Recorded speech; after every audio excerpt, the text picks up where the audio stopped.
वसीयत वापस ले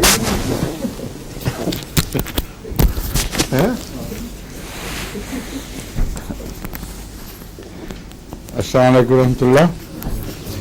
अभी क्लास मेरा ख्याल है पहुंच रही है, लेकिन हम शुरू कर देते हैं अब वक्त के ऊपर।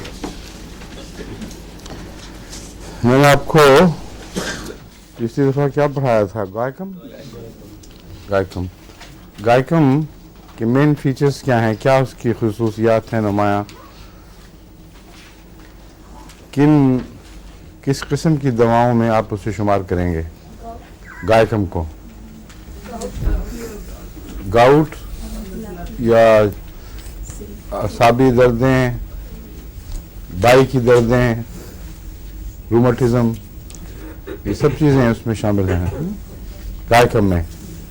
और ग्लैंड्स का सूजना नहीं है उसमें? हाँ, क्या क्या चीज़ें हैं ख़ास गायकम की लामतें?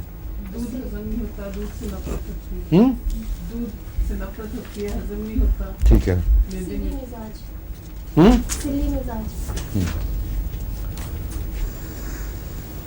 कोई ऐसी चीज़ हो जो नुमाया तौर पर कोई आप में से गायकम की तस्वीर चंद लफ्ज़ों में ऐसी खींचे कि गायकम का मरीज सामने आते ही गायकम का ख्याल ज़हन में उठे। गर्मी से तकलीफ होती है। इकट्ठा ग्रुप बताएं मुझे। सलीम, चलो तुम कॉपी देख के बता दो। मारा मार देख रहे हो, कॉपी बता दो। क्या? ठीक है। और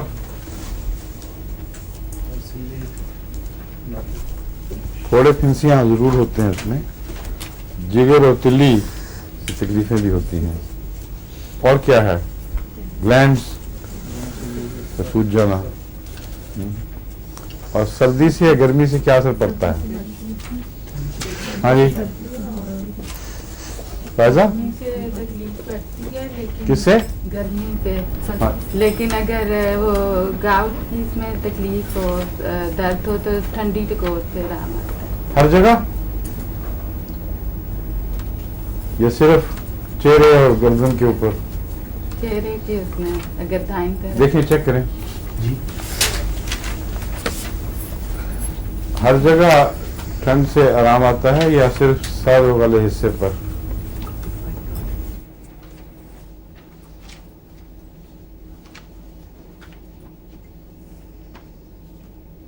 वो छोड़ आया वहीं गायकम का कागज?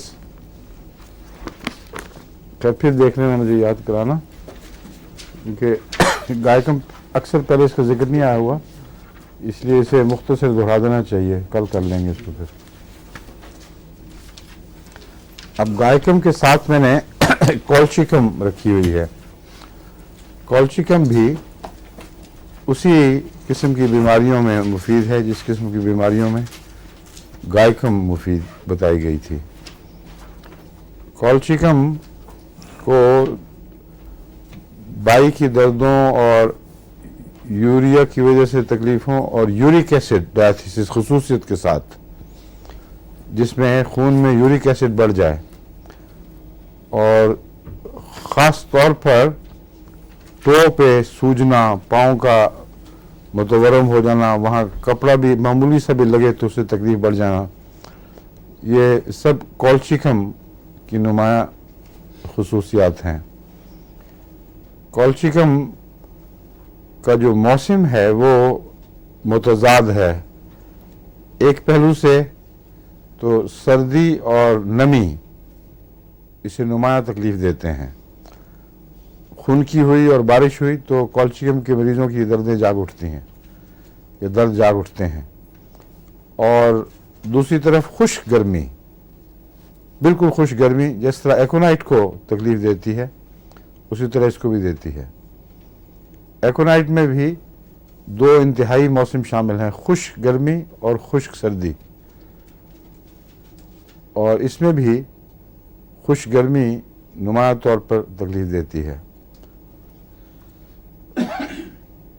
और अगर पसीना आके रुक जाए और पसीना आता रहता हो और अचानक रुक जाए तो उससे भी तकलीफ़ें बढ़ जाती हैं। ये आम तौर पर इन दवाओं की खासा है कि जिनमें भी यूरिक एसिड ज़्यादा होता है उनमें पसीना हमेशा, पसीने का सूखना, खुश्क होना हमेशा तकलीफ का मुझे बनता है। लेकिन गर्मी में जो खुश्क गर्मी में तकलीफ़ बढ़ती है, इसकी ये वजह नहीं हो सकती, कोई और वजह होगी। क्योंकि खुश्क गर्मी में पसीना निकलते ही खुश्क भी होता है और बार बार आता है और ठंड नहीं लगती कोई, बल्कि खुश्क गर्मी का पसीना आराम पहुंचाता है। और उसके बावजूद कॉल्चिकम को खुश्क गर्मी बर्दाश्त नहीं है। अब इसका देख के इसमें से आपको सुनाता हूँ बाज़ इसकी बातें ख़ास। हाँ, एक कॉल्चिकम की बू भी ऐसी चीज़ है जो इसे बाकी दवाओं से मुमताज़ करती है। कॉल्चिकम में खाने की पकने की बू खुसूसियत से मथली पैदा करती है और खाने से नफ़रत पैदा करती है। इसलिए ऐसे मरीज़ जो हल्की सी भी खाना पकने की बू बर्दाश्त न कर सकें, उनका कॉल्चिकम से ताल्लुक़ वाज़ेह ताल्लुक़ है। लेकिन ज़रूरी नहीं कि लाजमन सिर्फ कॉल्चिकम से ही शफा पाएँ, लेकिन कॉल्चिकम में ये सिर्फ नुमायाँ है, ये ख़ासियत इसकी इसे बाकी दवाओं से मुमताज़ करती है। और जैसा कि गाउटी मरीज़ों की दवाओं में अमूमन मिलता है, गाउट या उसको रूमेटिज़म जो मर्ज़ी नाम दें, जो यूरिक एसिड डायथीसिस कहलाता है होम्योपैथी में, उसमें ग्लैंड्स का सूजना और मुतवर्रम होना भी शामिल होता है।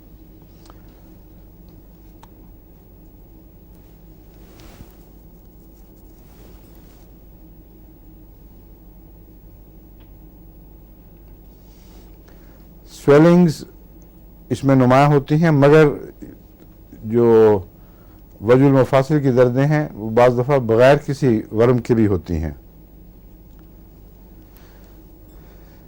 ठंडा मौसम और नमदार मौसम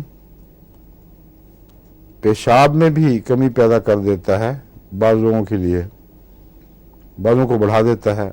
अगर पेशाब उस मौसम में किसी मरीज़ का कम हो जाए तो उस सूरत में कॉल्चिकम अपने जौहर खुल के दिखाती है। और अगर कॉल्चिकम का मरीज़ हो तो फिर उसके तमाम दर्द जाग उठेंगे।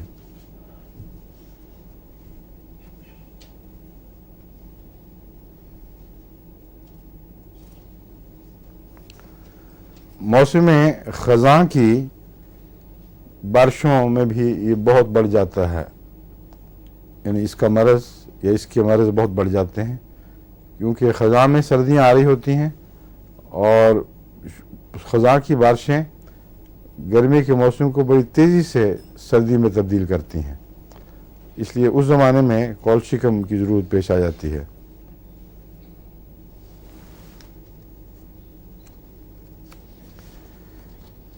इसके दर्द हरकत करते हैं जोड़ों में से, इधर से उधर, उधर से इधर, लेकिन किसी ख़ास सिमत के पाबंद नहीं हैं।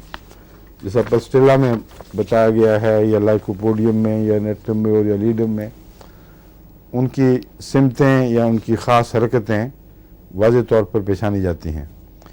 इसमें किसी तरफ से किसी तरफ इंतकाल मरज़ हो जाए, एक जोड़ से दूसरे जोड़ में, ऊपर से नीचे, नीचे से ऊपर, यानी जगह जगह इसके दर्द फुदकते फिरते हैं, इधर से उधर निकल गया, उधर से इधर आ गया।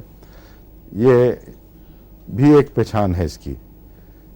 बाकी दवाओं में दर्दों का इंतकाल मिलता तो है, लेकिन मुअय्यन सिमतों और क़वानीन के ताबे।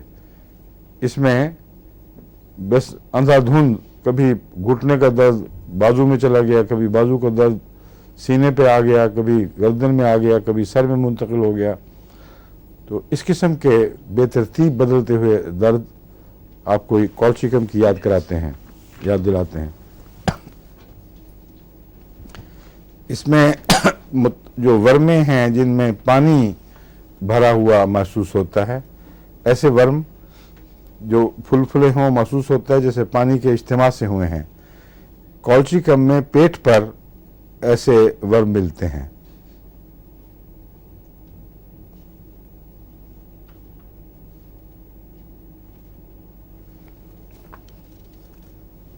हर तकलीफ इसकी हरकत से बढ़ती है, इसलिए इस मामले में कंसिस्टेंट है ये। इसमें इसका मिजाज एक मुस्तकिल मिजाज है। हर तकलीफ हरकत से बढ़ेगी, यानी ब्राह्मणिया की याद दिलाती है।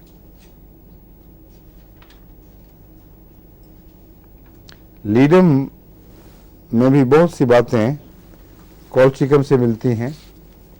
लीडम का मरीज भी दर्दों के लिहाज से बार बार इन ऐसे मौसमों में उसके दर्दों का बिगड़ जाना मुशाबे है कॉल्चिकम के, और चोटी की दवा है वजूल मफासिल वगैरह की। लेकिन लीडम एक बाकायदा कायदे कानून की दवा है, उसका मिजाज बिल्कुल साफ पहचाना जाता है। दो बातें उसमें नुमायाँ हैं। तकलीफ़ें हमेशा पाँव से शुरू होती हैं और ऊपर की तरफ चढ़ती हैं, बेतरतीब छलांगें नहीं लगाती। जो मरज़ पाँव से या टखनों से शुरू हो और रफ्ता रफ्ता ऊपर जाए, वो लीडम की निशानी है। दूसरे, इसकी दर्दों को हमेशा ठंड से आराम आता है और टकोर नुकसान पहुंचाती है। गर्म टकोर, इसको ठंडी टकोर से आराम आता है। कॉल्चिकम में शायद मैंने एक दफ़ा गलती से कहा था कि इसको भी ठंड से आराम आता है, लेकिन नहीं, इसको मुतवर्रम होने के बाज़ आसा के मुतवर्रम होने के बावजूद महसूस होता है कि इसको गर्मी से तकलीफ़ होगी, लेकिन गर्मी से आराम आता है। ठंड से तकलीफ़ बढ़ती है, ठंडे मौसम से भी बढ़ती है, गर्म मौसम से बढ़ती है, मगर गर्मी से नहीं। मऊफ जगह पर गर्मी से आराम आता है, तकलीफ़ बढ़ती नहीं बल्कि आराम देती है गर्मी।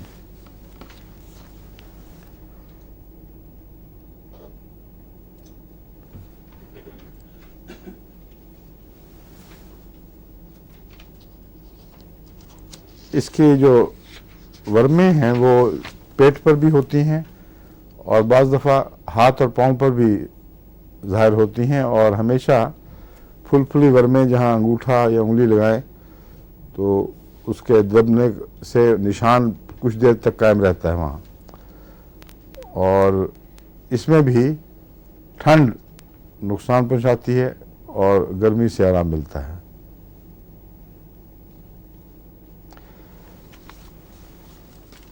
इसकी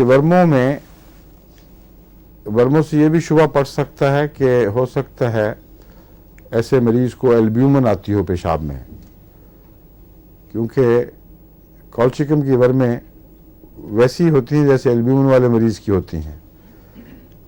लेकिन एल्ब्यूमिन आने की एक पहचान ये भी है कि पेशाब स्याही माइल हो जाता है और गहरे रंग का स्याही माइल, और कॉल्चिकम में भी ये अलामत मिलती है।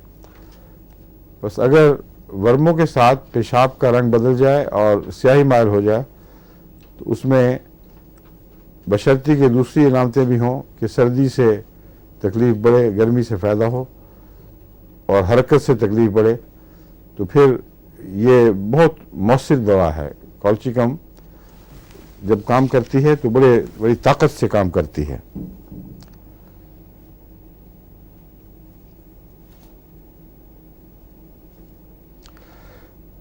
मैंने आपको बताया था टच से तकलीफ बढ़ती है उस दिन, और टच से वाकई तकलीफ बढ़ती है। मुतवर्रम जोड़ होता है और ज़रा सा भी कपड़ा लगे या हाथ लगे तो बहुत तकलीफ बढ़ जाती है।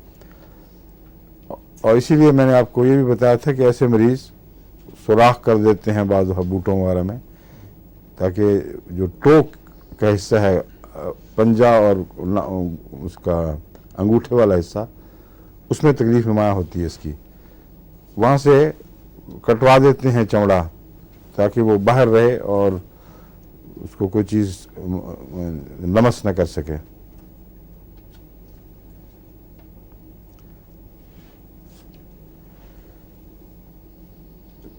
पेट की तकलीफ, पेट में मैंने आपको बताया था ना, वो वर्म होती है और पाँव हाथ में भी, और वर्मों की दो बुनियादी वजूहात हो सकती हैं, गुर्दे की तकलीफ़ें और जिगर की तकलीफ़ें, और दिल की तकलीफ से भी पैदा होती हैं, मगर इसमें ज़्यादातर गुर्दे से या फिर जिगर से, और जिगर पर भी ये दवा असरअंदाज है।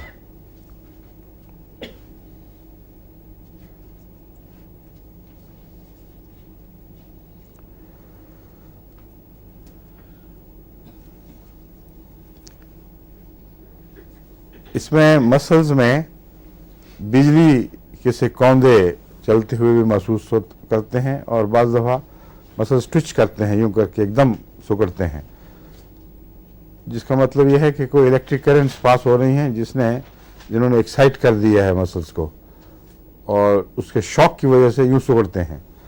तो ये दो चीज़ें इसमें आम हैं, ट्विचिंग मसल्स की और बिजली की लहरें।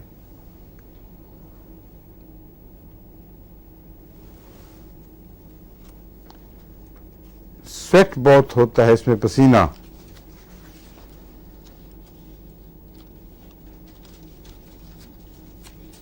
बाज़ दफ़ा ठंडा पसीना भी होता है, मगर पसीना इसका आम है क्योंकि पसीने से इसके अंदर के जहरीले मादे निकलते हैं और जिस्म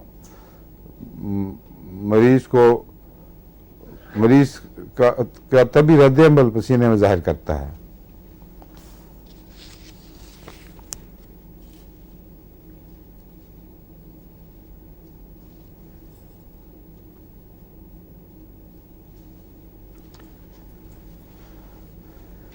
काकुलस में भी मैंने बताया था ना, मतली बहुत होती है और चक्कर भी होते हैं।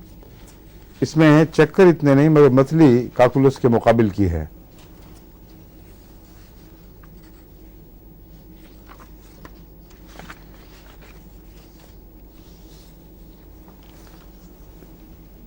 सर की जिल्द हसास हो जाती है,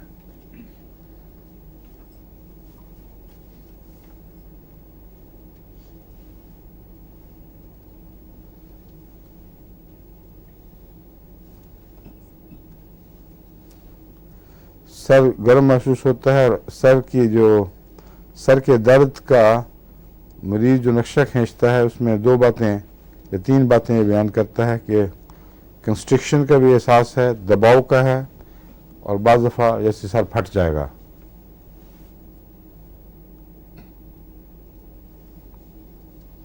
आँखों में भी वैसी तकलीफ़ें हैं जो आमतौर पर रूमेटिज़म के मरीजों की आँखों में हो जाया करती हैं। लिड्स में मोटे हो जाते हैं, सूज जाते हैं, अल्सरेट कर जाते हैं, घुआंजनियाँ बहुत निकलती हैं ऐसे मरीज को, आँखों से पानी बहुत बहता है, और आँखों से जो भी पानी बहता है उसमें छीलने का मादा पाया जाता है, हल्की सी तेजाबियत होती है, बहुत नुमाया तो नहीं जिस तरह यूफ्रेजिया में है, लेकिन फिर भी पहचानी जाती है। आमतौर पर छींकों की और नज़ले की, ख़ासतौर पर नज़ले की बगैर छींकों के हो, टेंडेंसी यानी इसका रुझान पाया जाता है।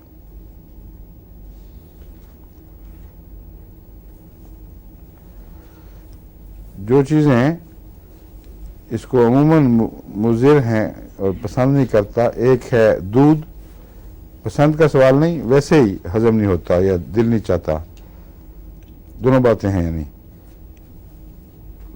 कच्चा अंडा नहीं खा सकते, कच्चा अंडा तो मेरे हम में से अक्सर ही नहीं खा सकते, सारे कॉलचिकों के मरीज हैं। यहाँ लोग खाते हैं ज़्यादा वेस्ट में कच्चा अंडा, हाँ खाते हैं, तभी सैमोनेला की बीमारी बहुत है इनमें। और कच्चे अंडे का इनको शौक है, बच्चों को भी खिला देते हैं, और उससे ये मर्ज़ फैलता है सैमोनेला का। और हम चूँकि उसको उबाल के और या तल के खाते हैं, उससे वो जरासीम मर जाते हैं।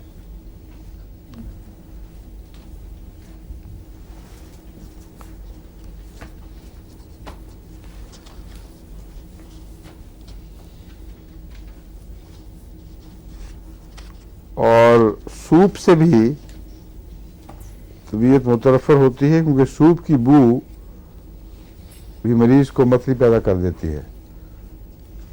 ऐसा मरीज़ खा उसकी और भी कुछ तकलीफ़ें हों जिनका कॉल्शिकम से ताल्लुक़ ना हो, अगर मतली का ये रुझान हो, उसे पहले कॉल्शिकम दे दें तो फिर उसका खाना पीना शुरू हो जाएगा और बड़ी मौसर और तेज़ रफ्तार दवा है। जब मतली से इसका ताल्लुक़ हो, यानी वो अलामतें मौजूद हों, तो एक दो खुराकों में ही बिल्कुल मतली गायब हो जाती है और भूख लग जाती है, फिर आराम से मरीज़ खाना खा सकता है। किस पोटेंसी में इस्तेमाल करना है? 30।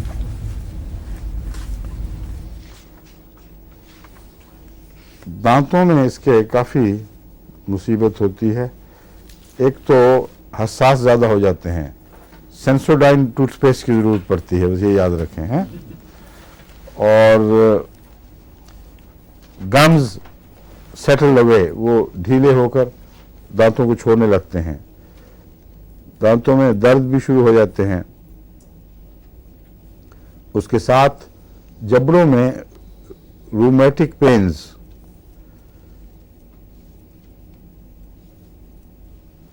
और दिल चाहता है दांतों को दबाना और दबाने और पीसने का, लेकिन दबाने से दर्द बढ़ती है या दर्द बढ़ता है।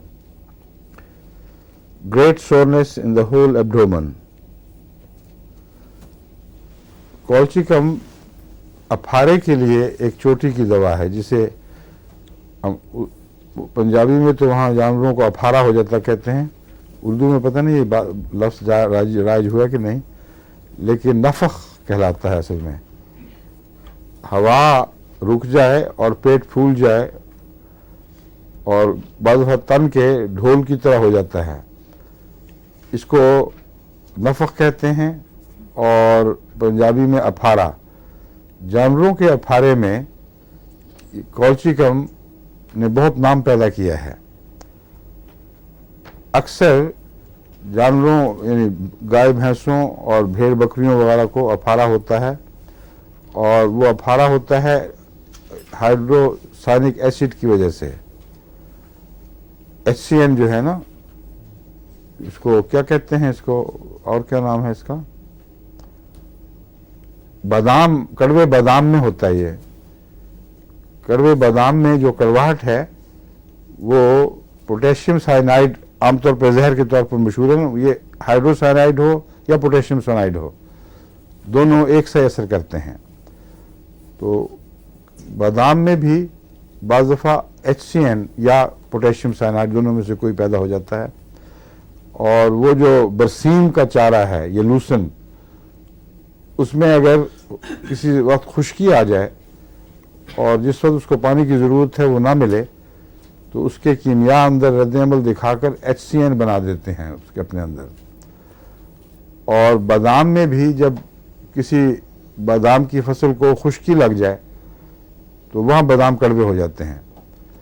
बस वो इलाके जहाँ बादाम की फसलों में खुश्की नहीं आती, वहाँ कड़वे बादाम नहीं मिलते। अमेरिका में कसरत से बादाम होते हैं, कैलिफोर्निया में, वहाँ वो ख्याल रखते हैं पानी बर वक्त मिलता रहता है। वहाँ कभी भी कोई, मुझे याद नहीं कि ढेरों बादाम में से जिसको आप चुनेंगे वो मीठा ही निकलेगा। लेकिन कोयटे वगैरह की तरफ, अफ़गानिस्तान की तरफ, जहाँ बाज़ दफ़ा खुश्क मौसम आ जाते हैं, वहाँ बादाम कड़वे भी निकलते हैं, बाज़ बादाम बहुत कड़वे निकलते हैं। वो सारे HCN हैं। अगर कुछ ज़्यादा बादाम खा ले बच्चा, यानी जिनमें कड़वे बादाम शामिल हों, तो बाज़ दफ़ा पेट में बड़ा सख्त तशन्नुज पैदा हो जाता है, सांस की नाली में भी तशन्नुज हो जाता है। तो वो जानवर जिनको अफारा हो जाए, अक्सर उसकी वजह ऐसा चारा खाना है जिसको खुश्की का थपेड़ा लग गया है। उसके नतीजे में पेट फूल जाता है और अक्सर ऐसे जानवर ज़िबा करने पड़ते हैं। तो वो ऐसे ज़मींदार कसाब की तरह दौड़ते हैं कि मरने से पहले पहले इसकी गोश्त की कीमत तो मिल जाए कम से कम। और वो नुकसानदेह नहीं है, क्योंकि ऐसी बीमारी नहीं है जो जहरीली हो। अगर बर वक्त भेड़ हो या बकरी जो भी हो बर वक्त ज़िबा हो जाए तो उस जायज़ भी है और दुरुस्त भी है।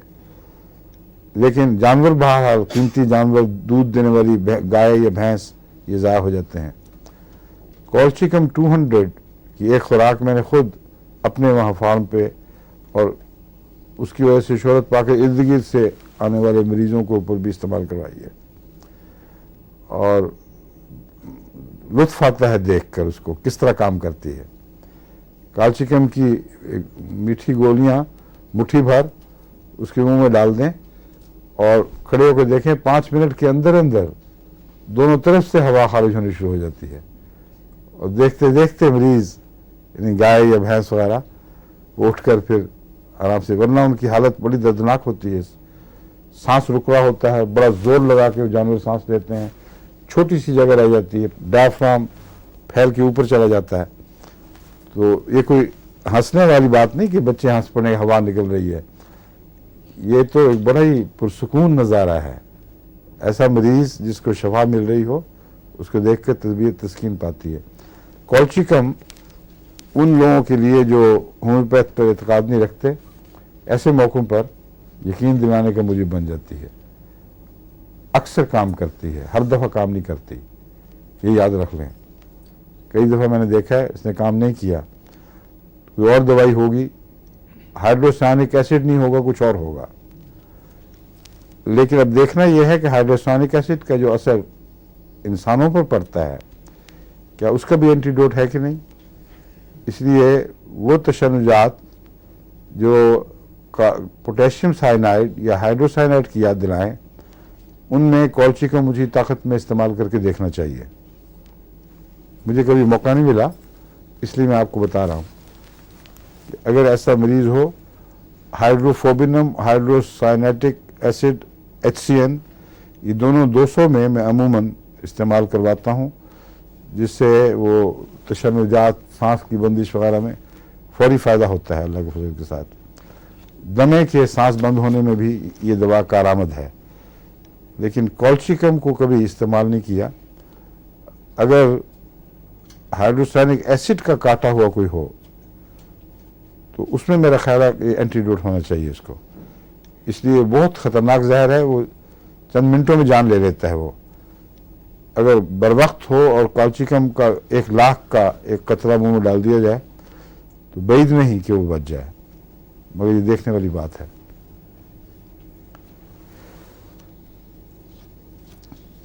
इस किस्म की दर्दें ज़रूरी नहीं कि इस किस्म की तकलीफ़ें जो पेट में हों, ज़रूरी नहीं कि हमेशा नफ़क़ की सूरत ही इख्तियार कर जाएं, मगर नफ़क़ का पैदा होना एक आम बात है। और इसके साथ चारों तरफ चलती फिरती दर्दें पेट में जो लगता है नोच रही हैं या घसीट रही हैं, जिस आंकड़े के साथ किसी चीज़ को नोच के घसीटा जाता है, ऐसी कैफियत होती है इसकी दर्दों में। और जगह जगह स्पेज़म्स भी हो रहे होते हैं, एकदम तशन्नुजी इलामतें ज़ाहिर होती हैं। उसमें कॉल्शियम, अगर शर्त यही है कि अगर बाकी इलामतें कॉल्शियम की हों तो फिर कॉल्शियम काम करेगी, और जब करेगी तो बहुत तेज़ी से और मौसर काम करेगी।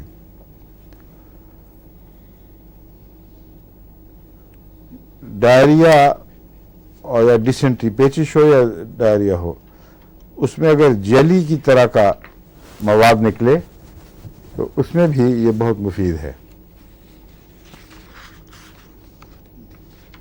जेली जैसे शक्ल की इजाबत में मैंने एलोस को भी देखा है, वो भी काम करती है।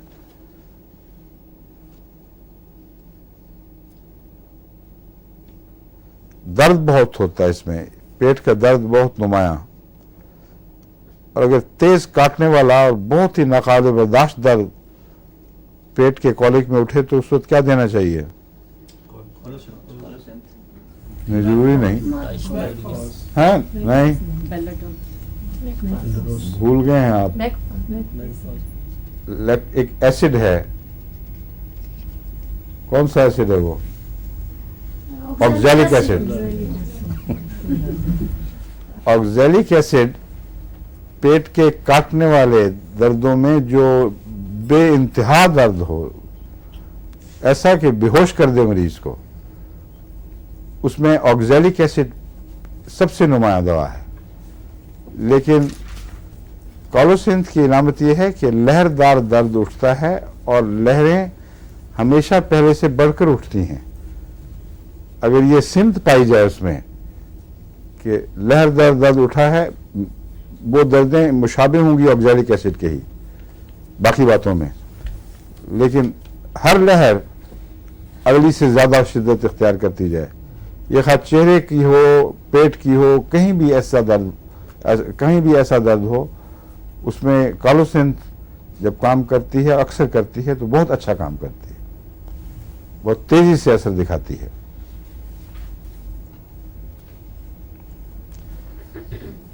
और बाज़ दफ़ा इसके कॉल्शियम के मरीज़ में गुर्दे जवाब दे देते हैं और किसी किस्म का पेशाब बनाने से इनकार कर देते हैं।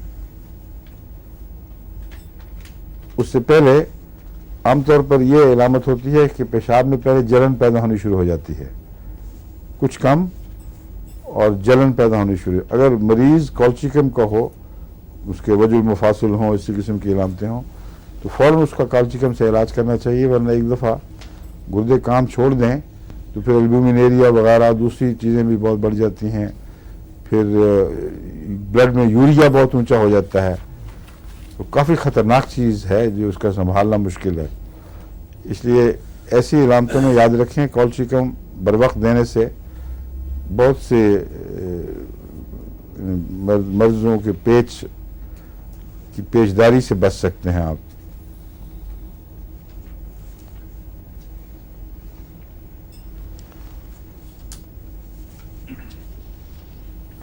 इसीलिए ब्राइस डिजीज में भी कॉल्शियम काम करती है,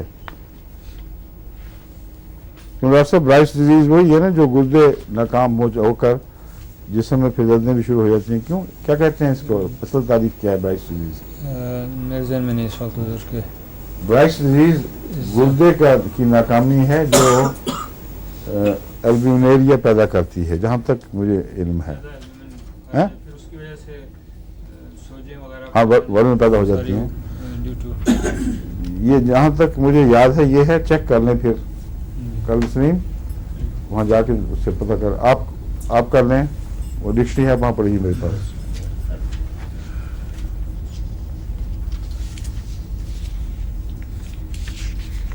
इसमें एक और बात है कि इसमें जो बाज़ दफ़ा दर्द फालजी कैफियत भी पैदा कर देते हैं। दर्द और फालिज इकट्ठे चलते हैं कॉल्शियम में, यानी बाजू में अगर दर्द शुरू हुआ है तो उसके साथ ही उसमें कमज़ोरी पैदा हो जाएगी और फालजी इलामतें ज़ाहिर हो जाएंगी। टांग में हुआ है तो टांग में भी यही कैफियत हो जाएगी। इससे भी ये किसी हद तक पहचाना जा सकता है। मेरा ख्याल है कि इस साल के आखिर तक इंशाअल्लाह आपको जो पहला दौर है लेक्चर्स का ये ख़त्म कर दूंगा, फिर दूसरा सफ़र शुरू होगा मरीज़ से दवाओं की तरफ, और उसमें भी शायद इतने वक्त लग जाए या कुछ कम लग जाए। उसके बाद इंशाअल्लाह ताला मरीज़ को देखते वक्त वो जो परेशानी होती है, मैं कहीं पड़ा है और समझ नहीं आ रही क्या करें, उसमें काफ़ी फ़ायदा हो जाएगा। और इसके लिए लाजिम है कि दोनों सफ़र इख्तियार किए जाएं। अक्सर होम्योपैथ नहीं करते, उसकी वजह यह है कि हमारी किताबों में रेपर्टरी मिलती है। रेपर्टरी में मरज़ के हवाले से दवा के सफ़र की इलामतें मिलती हैं। दांत दर्द, वो दांत दर्द निकाल लेंगे और दांत के दर्द में 150 दवाइयाँ लिखी होंगी, और 150 दवाइयों में फिर आगे तकसीम शुरू करेंगे, दाईं तरफ बाईं तरफ ऊपर नीचे, ख़राब हैं या नहीं ख़राब, खून निकलता कि नहीं निकलता, सर्दी का असर गर्मी का असर, पढ़ते पढ़ते पागल हो जाएंगे और फिर पागलपन की दवाएं ढूंढनी पड़ेंगी। कुछ नहीं समझ आता, और वो मैकेनिकल तरीके से जब पहुँचते हैं तो अक्सर फ़ायदा भी नहीं मिलता। अक्सर होम्योपैथ बेचारे जो नाकाम होते हैं वो रेपर्टरी की वजह से होते हैं। रेपर्टरी से एक फ़ायदा बहरहाल उठाया जा सकता है, और बहुत मैंने उठाया है, कि रेपर्टरी में जो दवाएं मिलती हैं, अगर आपके पास इतना वक्त है कि सब दवाएं पढ़ें और फिर मरीज़ को तलाश कर, मरज़ से मुताल्लिक़ दवा तलाश करें, तो फिर मुफीद है। और मगर मेहनत बहुत करनी पड़ती है।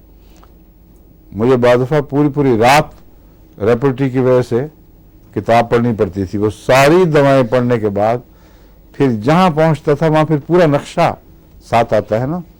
रेपर्टरी में पूरा नक्शा आ ही नहीं सकता। दांत के हवाले से दर्द, उसकी किस्में, उसका बढ़ना कम होना, सब चीज़ें मिल जाएंगी, लेकिन जिस्म मरीज का मिजाज हर दफ़ा डिस्कस हो ही नहीं सकता उसमें। उसके खून का हाल, उसकी सर्दी गर्मी की अमूमी कैफियत, उसका गुस्सा, उसकी नरमी, उसके गुर्दों और जिगर का हाल, ये सारी चीज़ें तो नामुमकिन है ना कि हर बरस के साथ वो बयान कर दें। इसलिए रेपर्टरी बड़ा मुश्किल है। लेकिन जो मैं कह रहा हूँ वो ये है कि मरीज आया है, वो कुछ बातें बताता है आपको, आपने क्या करना है उस वक्त, किस तरह पहुंचेंगे उस दवा तक जो उस मरीज की दवा होनी चाहिए। इस पहलू से इंशाल्लाह वो जो अगला सफ़र है, मुश्किल तो बहुत है लेकिन मुश्किलात आसान करने वाला भी है। अब कैलेडियम है। कैलेडियम को आमतौर पर लोग तंबाकू की आदत से छुटकारे के लिए इस्तेमाल करते हैं और इसमें इसने एक शोहरत पाई है। लेकिन ये महज इतनी सी दवा नहीं है, इसमें और भी बहुत सी पाई जाती हैं और बहुत सी बातें पाई जाती हैं। ज़हनी इलामतें भी हैं और कई किस्म की हैं। मैंने मुख्तसर नोट रखे हुए हैं, खुलासतन वो मैं आपके सामने रखता हूं। सबसे पहले ये कि याददाश्त पर इसका ऐसा बुरा असर पड़ता है कैलेडियम के जहर का कि अभी कोई चीज़ की है अभी भूल गए, और एपोप्लेक्सी की भी याद दिलाती है ये बात, उससे असर से भी ये हो जाता है। और आर्टेरियोस्क्लेरोसिस का जो असर है जब बढ़ जाए वो भी कैलेडियम की याद दिलाता है। मगर आर्टेरियोस्क्लेरोसिस की ये दवा नहीं है, याद रखना चाहिए। सिवाय इसके कि इसे बहुत लंबे अरसे तक इस्तेमाल करके देखा जाए, फिर मुमकिन है उसकी दवा साबित हो। लेकिन इसकी ये अलामत है कि कुछ किया है अभी थोड़ी देर, फिर आप सोचेंगे ये पता नहीं मैंने किया था कि नहीं किया था, और कोई काम, कोई बात किसी को कहनी थी, भूल जाएंगे कही थी कि नहीं कही थी, खत लिखना था याद नहीं रहा लिखा था कि नहीं लिखा था, और यहाँ तक कि रोज़मर्रा की ज़िंदगी में हर वक्त एक गैर यकीनी हालत पैदा हो जाती है। ये चीज़ें इसमें खाने पीने में नहीं मिलती, यानी इसकी याददाश्त का रोज़मर्रा की बातों के, ऐसी बातों से ताल्लुक़ है जिसमें ठोस तब्दीलियाँ नहीं हो रही होती। मसलन नाश्ता करके नहीं भूलेगा आदमी, उसका ताल्लुक़ एपोप्लेक्सी से भी है और आर्टेरियोस्क्लेरोसिस से भी है। खाना खाया मरीज ने और कहता मुझे खाना नहीं दिया, खाना लाओ, और इसी किस्म की चीज़ें। पेशाब करवाना है, आप मुझे करवाया क्यों नहीं, मैंने कहा था मुझे करवा दो, फिर आपने मुझे वो नहीं करवाया। ये दो तरह की इलामतें हैं, एक पागलपन में मिलती हैं जिसमें रेपिटिशन हो रही होती है इन चीज़ों की, वो और चीज़ है। उसका ताल्लुक और किस्म की दवा मसलन कैनबस से है। कैनबस इंडिका में भी ऐसी इलामतें पैदा हो जाती हैं। एक इंसान एक चीज़ को रिपीट करता है और समझता है मैंने नहीं की, अभी बात फिर करेगा। एक है जो खून की रगें सिकुड़ जाती हैं, दिमाग तक ग़िज़ा नहीं पहुंचती, रफ्ता रफ्ता दिमाग में फौरी तौर पर याददाश्त की ताकत ख़त्म हो जाती है और पुरानी यादें उसी तरह कायम रहती हैं, मगर फौरी चीज़ याद नहीं रख सकता। ये और बीमारी है। कैलेडियम की बीमारी और है। कैलेडियम में रोज़मर्रा की बातें इस तरह भूलती हैं जैसे एक आदमी अपनी सोचों में गुम हुआ हो तो उसे याद नहीं रहता। तो बैद नहीं कि कैलेडियम के मरीज़ ज़हनी तौर पर दबाव में हो और उस दबाव की वजह से वो ख्यालात किसी और तरफ हैं, काम कोई कर रहा है और दोबारा जब वो सोचता है मैंने किया कि नहीं, तो जिन ख्यालात ने उसके दिमाग को जकड़ा हुआ था वो याद नहीं रहने देते। कि ये काम हुआ था कि नहीं। तो बैक वक्त दिमाग दो तरह के काम कर रहा है, एक रोज़मर्रा के अपने काम और एक अंदर कहीं से कुछ ख्यालात की रौ में जकड़ा हुआ। ये तस्वुर आप पूरी तरह बांध लें तो कलेडियम जहन में सही मानों में नक्श हो जाएगा।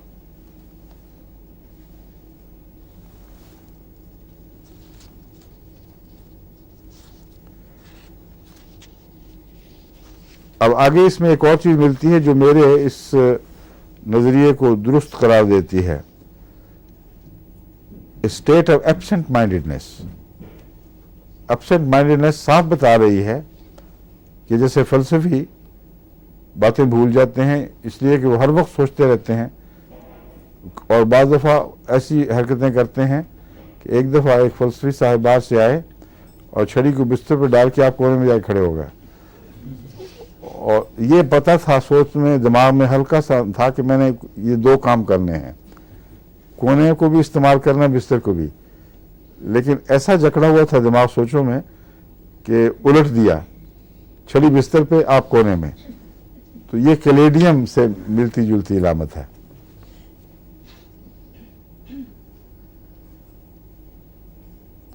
इसके नतीजे में इल्मी काम, पढ़ाई का काम उनके बस में नहीं रहता। फिर किताब पढ़ रहे हैं, कुछ समझ ही नहीं आ रही क्योंकि दिमाग अंदर कहीं जकड़ा हुआ है किसी चीज में, इसलिए जो जोर देकर मजमून को समझना है उसकी ताकत नहीं रहती।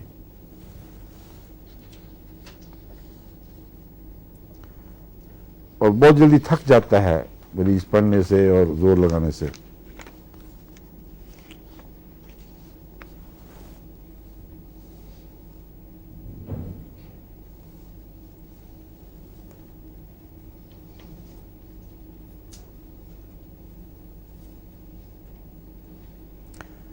बुखार इसमें अमूमन टाइफाइड या मलेरिया किस्म के बुखार नहीं मिलते इस दवा में कहीं भी।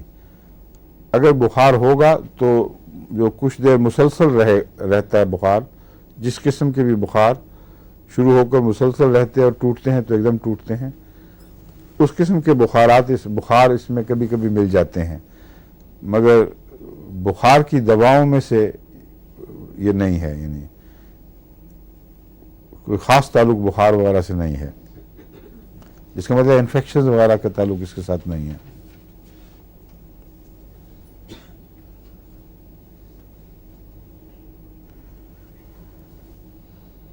टोबैको पॉइजनिंग का इलाज है और इसीलिए इसके साथ ही टोबैको की आदत छुड़ाने में भी कैलेडियम ने एक शोहरत इख्तियार की है।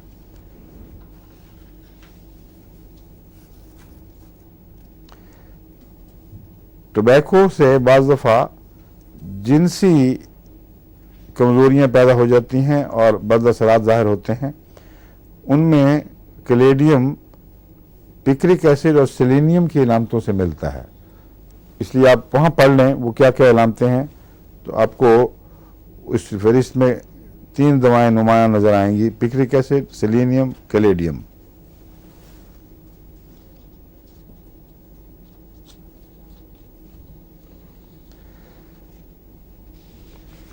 जो खौफ हैं वो अंधेरे के खौफ हैं, मुस्तकबिल का एक महूम सा खौफ है, मुबहम सा खौफ है, और जब ये मरीज़ ज़्यादा बढ़ जाए इलामतों में तो फिर अपने साय से डरने लग जाता है। अचानक चलते चलते धूप पीछे रह गई या रास्ता मसलन बुरा है, साया आगे आगे तो ये दबक जाएगा एकदम।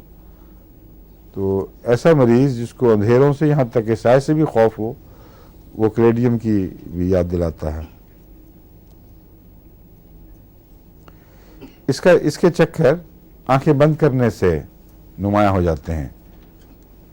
जब भी मरीज आंखें बंद करे उसको चक्कर आएंगे, इसलिए चलते चलते वैसे चक्कर ना आ रहे हों, आंखें बंद करते ही चक्कर शुरू हो जाएंगे, मरीज इधर उधर डोल जाएगा।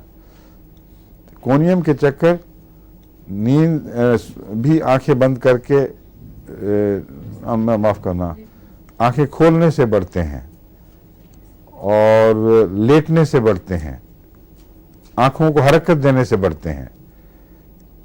इसमें आंखें बंद करने से चक्कर बढ़ते हैं। कोनियम बाज़ दफ़ा अकेली फ़ायदा नहीं देती। ऐसे मरीज में देखे हैं जिनमें कोनियम की ज़रूरत पेश आई है, क्योंकि टिपिकल इलामतें ये हैं कि उधर लेटे उधर चक्कर शुरू हो गए, सर तकिए पर रखा चक्कर शुरू हो गए, डेले हिलाए चक्कर आने शुरू हो गए, करवट बदली सख्त चक्कर आए। अकेली कोनियम काम नहीं करती थी तो मैंने कैलकुलस साथ मिला दी, और कैलकुलस और कोनियम मिल के बहुत ताकतवर चक्कर दूर करने की दवा बन जाते हैं, क्योंकि इन दोनों की ये इलामत मिलती है, हरकत से भी तकलीफ है।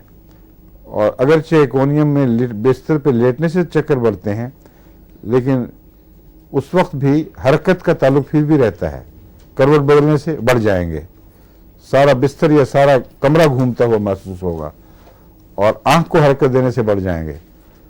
इसलिए अगर कैलकुलस साथ मिलाई जाए तो ये तजुर्बे में आई हुई बात है, तो ये दोनों मिलकर बहुत मौसर साबित होते हैं।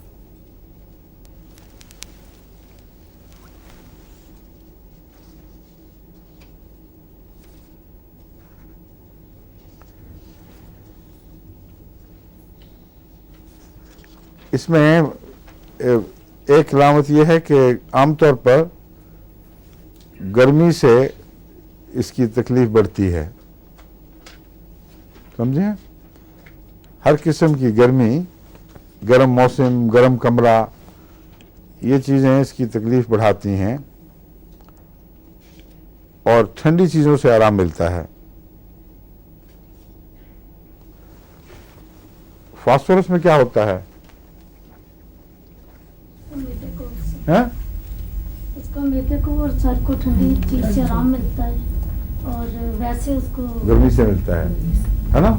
ये उसके बिल्कुल बरक्स है, तो याद रखना। फास्फोरस का अपोजिट है इन बातों में। इसके मैदे को ठंडी चीजों से आराम मिलता है हमेशा, और जिस्म को गर्मी से, ना उलट, आई एम सॉरी,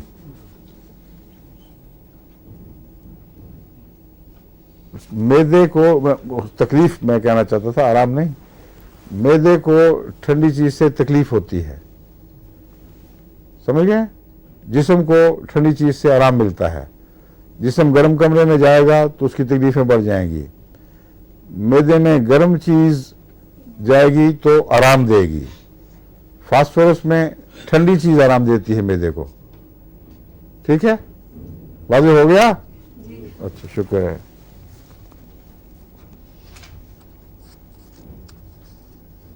अच्छा, इसकी नींद हल्के से शोर से भी डिस्टर्ब हो जाती है। आंख बार बार खुलती है, अगर जरा भी कहीं कोई सरसराहट हो, कहीं से कुछ शोर की आवाज आए, तो ऐसा मरीज सो नहीं सकता। और बाज़ दफ़ा ऐसे मरीज हैं जिनको एक दफ़ा आंख खुल जाए तो फिर सारी रात नहीं सो सकते, और बाद ऐसे हैं जो हल्के से शोर से भी तंग होते हैं, फिर उनको अपने कमरे अलग करने पड़ते हैं, बंद करके ताला लगा के सर लपेट के सोते हैं। कैलकुलस उनके लिए मुफीद है।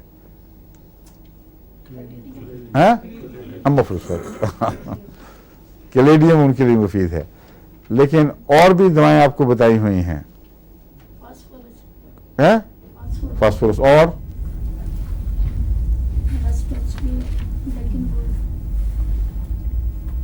इसके कॉफियों में तो नहीं था ये?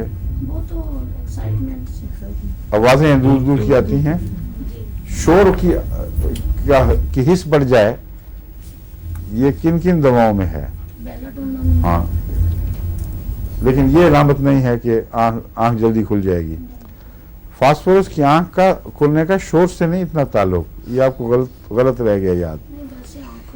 उसमें बेवजह रात को बार बार आंख खुलेगी। अगर एक मरीज की आंख ना दर्द से खुले ना शोर से खुले, नींद खाली खाली सी हो, थोड़ी देर के बाद फिर आंख खुल जाए, फास्फोरस उसमें बहुत मुफीद है। तो ये भी एक तरीक है अमराज से दवाओं की तरफ मुंतकिल होने का। मतलब नींद के ऊपर आप गौर करें कि नींद की क्या कैफियत है। तो बहुत से मरीज ऐसे होंगे जहां आपको बाकी दवाओं की अगर ना भी समझ आए तो नींद के रास्ते से आप उसको पकड़ सकते हैं, क्योंकि नींद में भी बाज़ दवाएं बिल्कुल मखसूस असर करती हैं और पहचानी जाती हैं।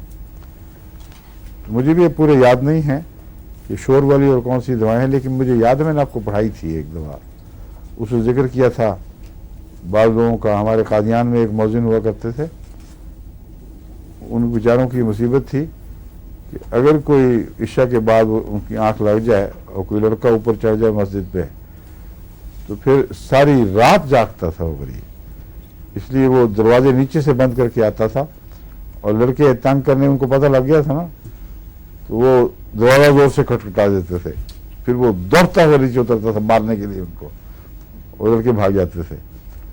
तो उनको बेचारों को, लड़कों को तो नहीं पता था, मगर इस बेचारे की तकलीफ बहुत बढ़ती थी। अमीर अहमद नाम था उनका। मैं उनसे कई दफ़ा पूछा, कहते हैं एक दफ़ा आंख खुल जाए फिर सारी रात नहीं नींद आएगी, और बाद लोग हैं 1000 दफ़ा जगा दो फिर वो सो जाएंगे आराम से।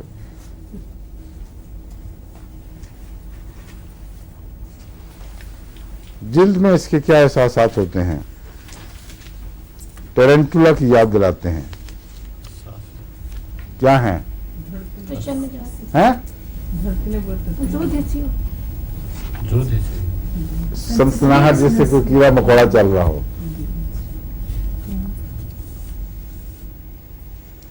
मक्खी कभी लगता है, बार बार मरीज यूं करके मारता है, हाथ होता होता कुछ भी नहीं। वैसे मक्खी की दवा कोई नहीं देखी मैंने, बहुत ही जालिम चीज़ है। हमारे पाकिस्तान में बेचारों के असाब तोड़ने में दूसरी बातों के अलावा मक्खी भी बहुत काम किया करती थी। अब चूंकि दूसरी बातें ज़्यादा हो गई हैं, इसलिए मक्खी को लोग भूल गए हैं। एक मक्खी आ जाए कमरे में तो वो बाज़ दफ़ा 10 मक्खियों से भी ज़्यादा तकलीफ देती है, क्योंकि वो अकेली काबू नहीं आती, कभी यहाँ आ जाएगी कभी वहाँ आ जाएगी। अगर एहसास हो और मक्खी ना हो तो फिर कैलेडियम याद रखें।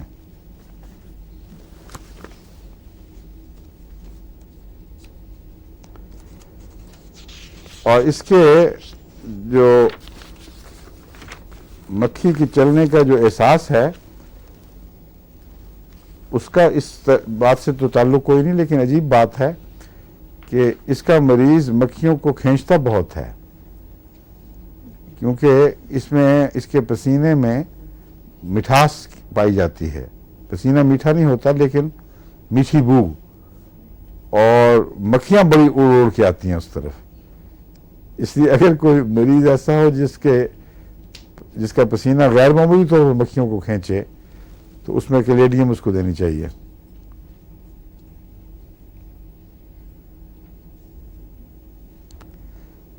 अच्छा, एक बीमारी है जो मैदे की, जिसको कहते हैं आप कि हार्ट बर्न। टोबैको से हार्ट बर्न हो जाता है बहुत से लोगों को, और उसका ताल्लुक है, इसलिए इस दवा को अगर इस्तेमाल किया जाए हार्ट बर्न में, खाक टोबैको की वजह से हो या उसके बगैर, तो उसमें ये फ़ायदेमंद साबित होती है।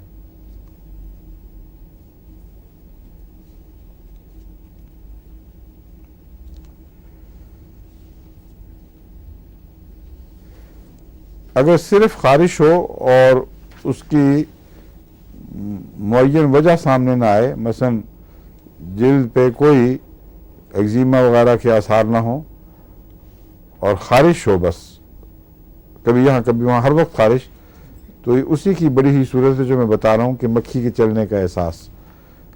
जब ये बहुत बढ़ जाए तो सारे बदन पर हर वक्त खारिश होगी, और बाज़ दफ़ा ये असाब तोड़ देती है खारिश, हालांकि कोई ज़ाहिरी वजह उसकी समझ नहीं आ रही कि क्यों है। उसमें कैलेडियम को याद रखना चाहिए।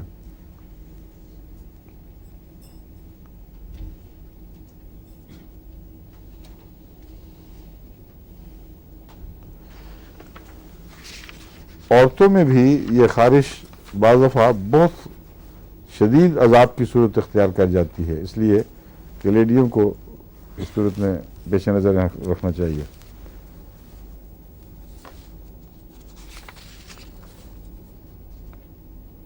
अब एक दवाई है कैडमियम सल्फ, 5 मिनट में जितनी पढ़ी गई सुना दूंगा।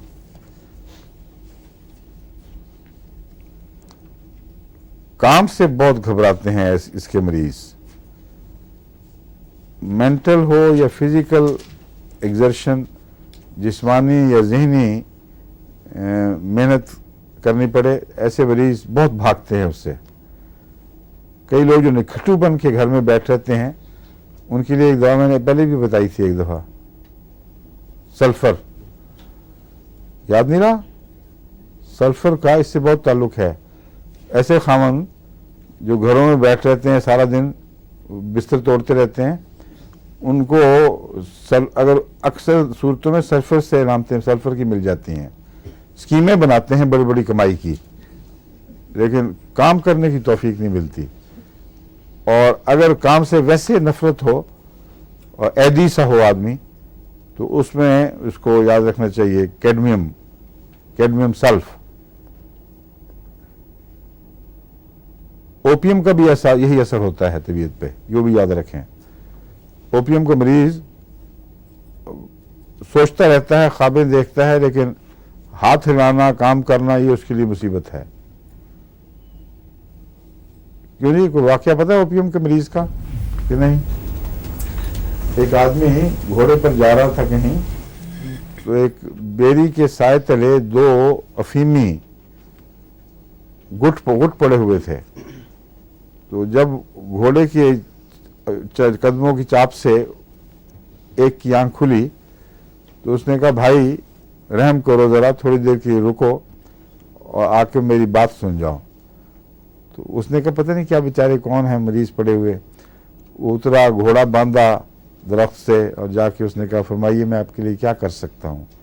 उसने कहा, ये बेर देखा मेरे साथ पड़ा हुआ यहाँ, बहुत अच्छा लग रहा है, आप अगर उठा के मेरे मुंह में डाल दें तो मैं बहुत ममनून होऊंगा।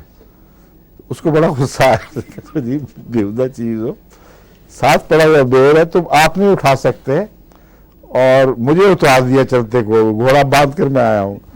तो दूसरे की भी आंख खुल गई थी, वो सुन रहा था बातें। कहता, आपको नहीं पता, बहुत ही जलील इंसान है, सारी रात कुत्ता मेरा मुंह चाटता रहा, इसे हिच तक नहीं हुई। ऐसी बदबख्त चीज है, साथ मुंह में देख रहा है कि कुत्ता चाट रहा मेरा मुंह, एक मजाक में हिच भी कह दे। तो ये कैलेडियम मुमकिन है उनके काम आ जाती। ओपियम से अगर हुआ है ये, तो फिर कैलेडियम मिलनी चाहिए ना उसके एंटीडोट के लिए, और अगर कैलेडियम से हो तो उसको ओपियम दे के देखना चाहिए। ऑफली सॉरी, ये पहली दवाई पढ़ाते मुंह से वही निकल रहा होता है बार बार। कैडमियम, कैलेडियम नहीं, कैडमियम सल्फ, खाली कैडमियम भी नहीं, बहुत गहरी दवा है कैडमियम।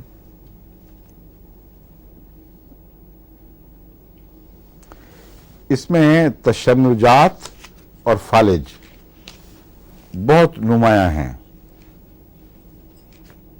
बेकरारी, तशन्नुजात से ज्यादा बेकरारी,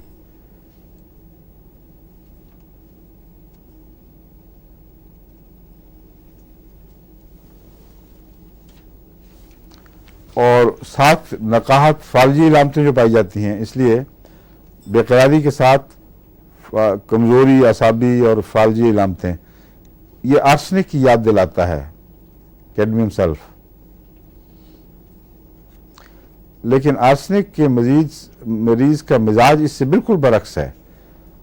आर्सेनिक का मरीज कोई भी बेतरतीबी बर्दाश्त नहीं कर सकता और उसके लिए कोशिश करना कोई मुश्किल काम नहीं। अपना कमरा साफ रखेगा, अपनी चीज़ें साफ रखेगा, अपने मेज़ की चीज़ों को एन सलीके से लगा के रखेगा, कोई कोफ्त नहीं होती। इसमें इस पहलू से कैडमियम सल्फर से ज़्यादा मिलता है। सल्फर का मरीज भी हरकत से मुतनफ़र है और बोझ उठाना घर के कामों का उसके लिए बड़ा मुश्किल है।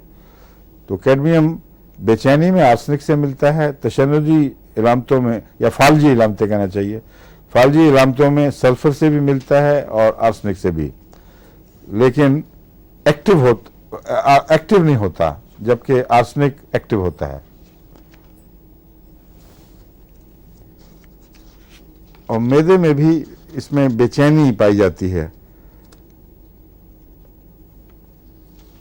अभी आप देख लें कि मैदे में भी बाज़ दफ़ा बेचैनी होती है। बाज़ लोग मैदे की बेचैनी की वजह से सो भी नहीं सकते, उनको समझ नहीं आती क्या हो रहा है, मतली भी नहीं है मगर मैदे में बेचैनी है।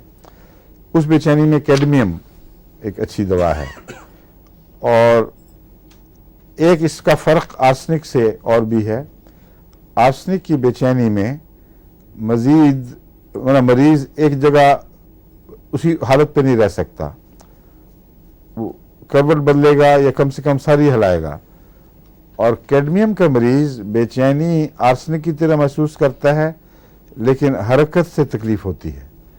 बस वो मिजाज जो काम ना करने का मिजाज है बेचैनी पर भी गालिब आ जाता है और कोई भी हरकत पसंद नहीं करता, इसलिए खामोश पड़ा हुआ बेचैन होगा, बेकरारी से आवाज़ें तो निकालेगा लेकिन हरकत नहीं देगा सर को।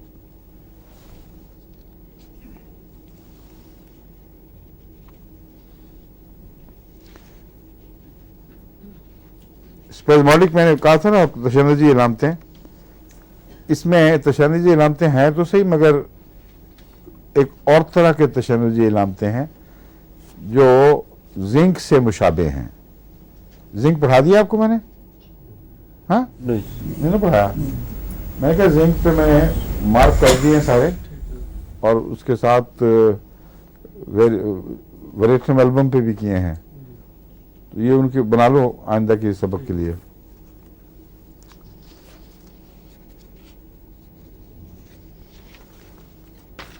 बाज़ हिस्सों में बाज़ मसल्स में ये ट्विचिंग करता है और स्पेज़म्स पैदा कर देता है। जिंक में भी ये बात पाई जाती है, लेकिन जिंक और इसमें फ़र्क यह है कि जिंक में ऐसा मरीज़ लाजिमन किसी उज़्व को हर वक्त हरकत देता है और रात को जिंक का मरीज़ इस तरह पहचाना जाता है कि पाँव बाज़ दफ़ा बिस्तर से निकाल कर बाज़ दफ़ा अंदर ही एक दूसरे पर ही मलता रहता है। तो अगर किसी के लिहाफ या चादर के नीचे से पाँव की तरफ ये हरकत हो रही हो तो उसको जिंक दे दें, अक्सर जिंक उसमें मुफीद साबित होता है। और बाज़ दफ़ा जिंक के मरीजों में एक और बात ये देखी है हमने कि वो कुर्सी पर बैठे हैं, अगर बच्चे मतलब स्कूल वगैरह में, एक टांग को बस यूं करते रहेंगे। कोई बड़े आदमियों में भी देखा, आपने देखा होगा जलसों वगैरह में कोई एक टांग को यूं करता रहता है, वो भी जिंक की इलामत है। तो किसी उज़्व को हमेशा हरकत देते रहना ये जिंक की ख़ास इलामत है। लेकिन ये जिस बेचैनी की वजह से वो हरकत देता है वो बेचैनी कैडमियम में भी पाई जाती है लेकिन हरकत नहीं है। वो मरीज बताएगा तो आपको पता चलेगा।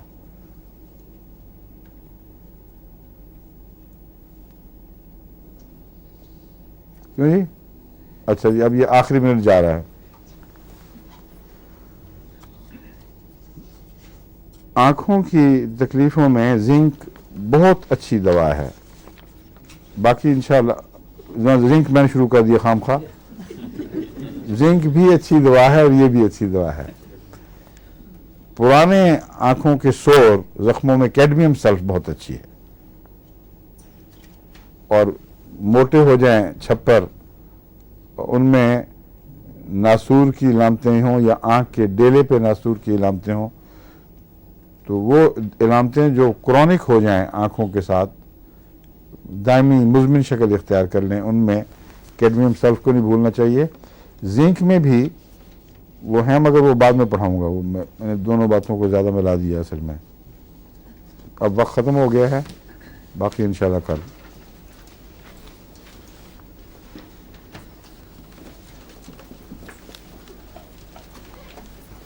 ये हो गए दोनों।